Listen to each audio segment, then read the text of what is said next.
Zer moduz dago gaur nire publikoa? Prest daudete zuen tximak astintzeko? Gaurkoan, ikusgelako historia sailean, metalaroa! Zenuten uste metala gustoko nuela, edo?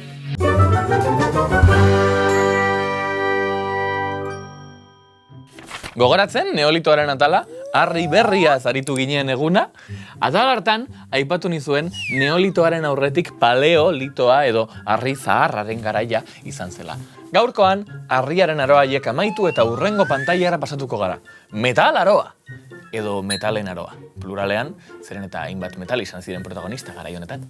Gizakia, harriaren mugez aspertu eta materialak modu konplexuagoan lantzen hasi zen. Modu horretan, tresna aurreratuago zein eraginkorragoak garatu zituen lurra lantzeko edota borrokatzeko. Garbi zegoen, ezta?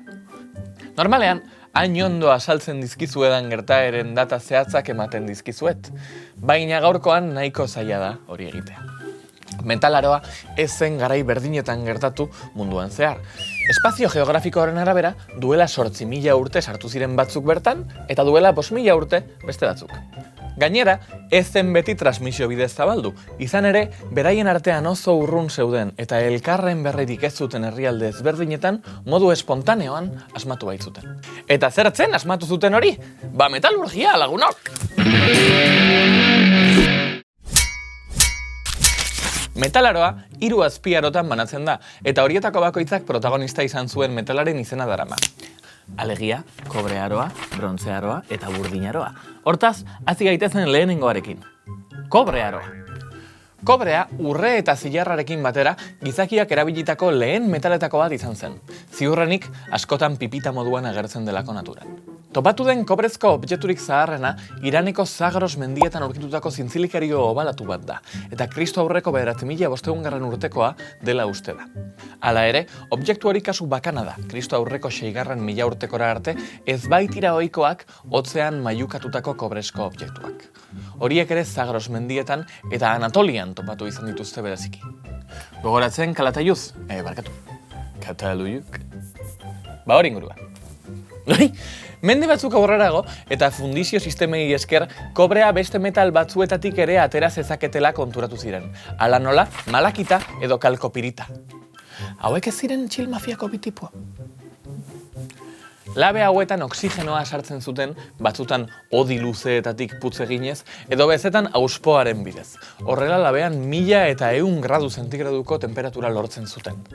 Denbora gutxian teknika hori ekialde hurbilean zehar zabaldu zen, naiz eta adituek uste duten Eurasiako hainbat lekutan aldi berean asmatu ahal izan zutela. Europan, Balkanetan topatu dituzte aztarna gehien, eta badirudi bertan eta inoren laguntzarik gabe asmatu zutela teknika. Eta kobrearen ostean, brontzearoa. Brontzea aleazio bat da, eta kobrea eta estainu kopuru txiki bat nahastetik sortzen da. Erdialdeko eta ekialdeko Asian adibidez, ezin da kobrearoari buruz hitz egin, brontzearekin sartu baitziren zuzenean metalarora. Teknika berriak prozesua eta emaitza hobetu zituen. Brontzeak temperatura txikiagoa behar zuen urtzeko, eta emaitzak kobreak baino gogortasun handiagoa zuen. Hori gutxi balitz, gehiago irauten zuen, gutxiago erdoiltzen baitzen. Justo hau ez. Brontzearen aroa Mesopotamian hasi zen Kristo aurreko 4.000 urteko amaieran. Garai horretan sortu ziren lehen estatu egitura konplexuak eta brontzearen eskaerak gora egin zuen. Kobrea nahiko ugaria zen, baino estainu beharrak esploratzaile zein merkatarien zabalkundea ekarri zuen. Horrela, komunitate batzuek teknika berria inguruko lurraldetara transmititu zuten. Siria, Palestina, Anatoliako penintxula eta Egeo itsasoko biztanleek Europara zuzendu zituzten espedizioak. Danubio ibaian gora, Bohemia eta Hungariako estainuaren bila, edo Mediterraneoa inguratuz Iberiar penintxularen hegoalderaino. Baliteke Atlantikoan barrena ere jarraitu izana, Britaniar uharteetara iritsi arte, Kornuaiesko kobre eta estainuaren eta Irlandako urrearen bila. Euskal Herrira ere iritsi zirela dirudi, brontzezko objektuak topatu izan baitira trikuharrietan. Munduko beste aldean eta prozesu harrigarri batean, txinatarrak beste edozein eskualderen parean jarri ziren brontzearen metalurgian. Indusketa arkeologiko batzuetan, Anjang hirian 2 galdaketa lantegi deskubritu dituzte. Batetik, temperatura oso altuak lortzeko gai diren labeak topatu dituzte, eta bestetik beroaren intentsidadea kontrolatzeko sistema bat zutela ere agerian geratu da. Startupik sortzeko beharrik gabe! Eta brontzearen ondoren, burdin aroa! Burdina lurrazaleko laugarren elementurik ugariena da. Hala ere, bere erabilera praktikoa kobrea baino 7.000 urte beranduago hasi zen, eta brontzea baino 2.500 urte beranduago. Atzerapen hori ez da metal hori ez ezagutzearen ondorio, baizik eta burdin mea urtzeko 1.540 gradu zentigradu behar direlako. Garai hartako labeekin ezinezkoa zen temperatura horretara iristea. Milaka urtetan burdin mineralak lantzeko teknologiarik egon ez zen arren, badirudi batzuek lortu zutela azkenean. Alakaoiuk herrian, adibidez. Katal, ez beste hiri bat zen, baina hor inguruan egongo zen, ziurdanik. Bertako aztarna arkeologikoetan burdin artifizialezko hainbat pieza agertu ziren. Besteak beste horratz bat, hortz moduko bat, eta urrezko heldulekua zuen daga eder bat. Burdina egiteko prozedura erabat ezberdina zen.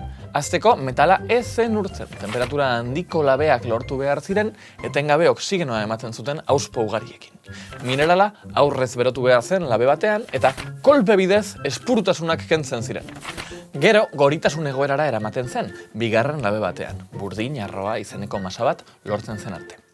Hau oso ezpurua zen, orduan beroan kolpatzen zen berriro fintzeko.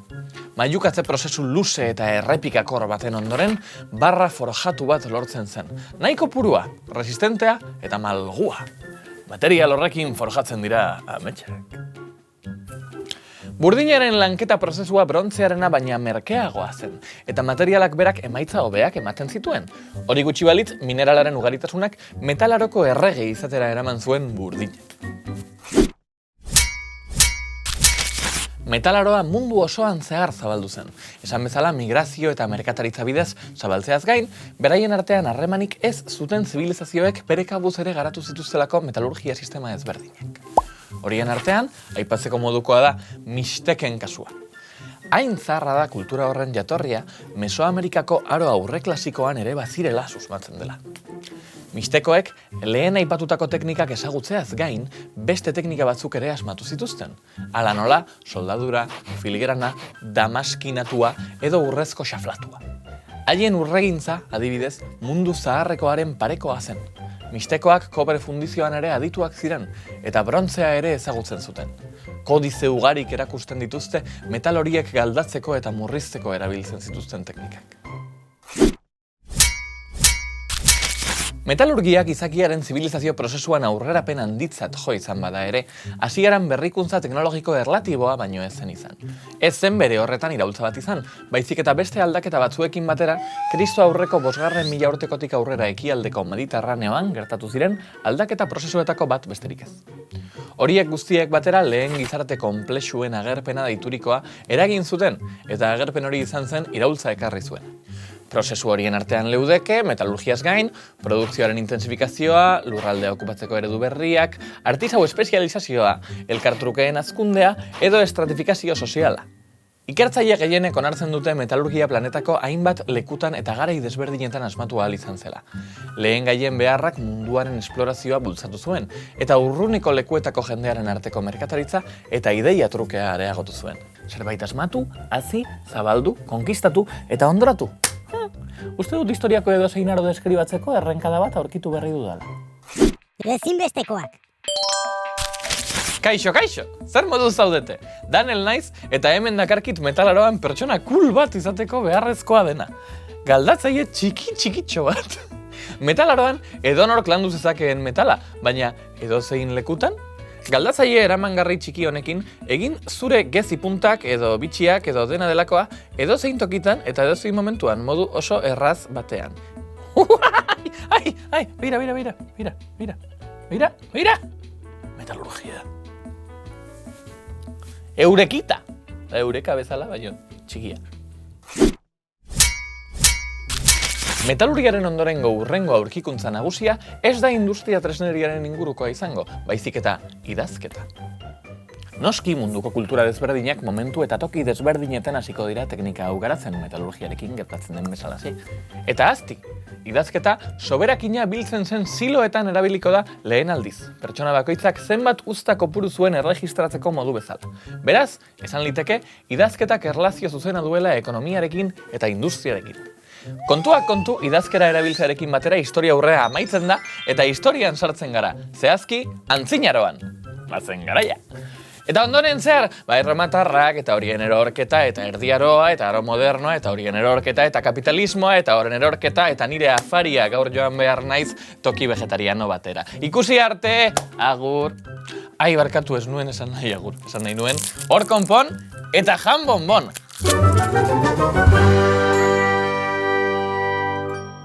Historia interpretazioetara zabalik dago, dakiguna denborarekin aldatu daiteke. Akademiak aurkikuntzak egin ahala moldatzen doa, akatsak egiten jarraituko dugu.